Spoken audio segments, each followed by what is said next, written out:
Well, the use of stem cells in transplantation has been developed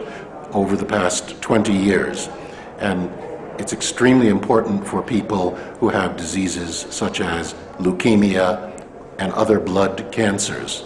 It has also been used for people with a number of metabolic diseases, genetic diseases where there's a deficiency in the patient's own cells. And now the field has opened up so that it can be expanded to people with a wide variety of diseases of different organs, including the heart, including the skeletal muscle, the regular muscles, and even the nervous system.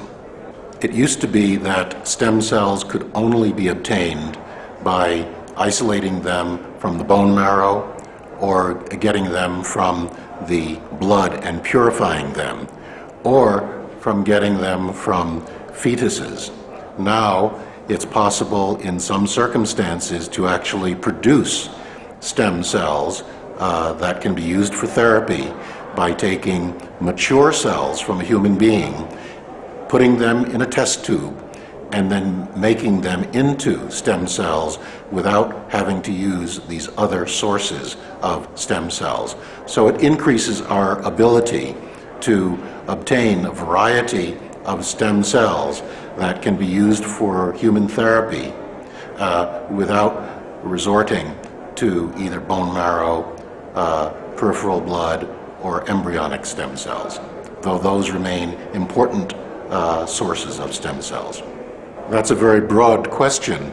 and I think that if I were to think about the most important health issues that face the world, I would say that poverty, lack of clean water,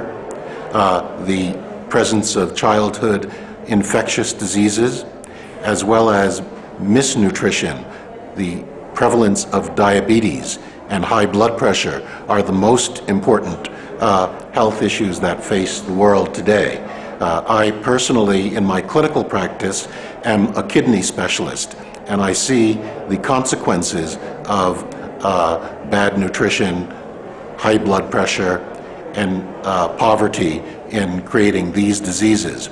The issues of stem cells are very important, even though they seem far removed from these more basic health issues, because they produce evidences, scientific evidences, which tell us how we might be able to intervene in some of the more common health issues that we face. I think that the most important innovations in human health right now are the extremely important discoveries that are being made that allow us to see what are the genetic factors which lead to disease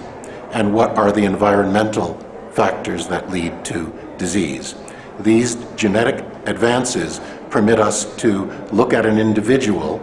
and test them for susceptibility to disease, and then to see what their environment is and to see how that environment interacts with the genetics that the individual has to prevent disease in the future. This gathering of individuals from a wide range of expertise, from government to academic basic research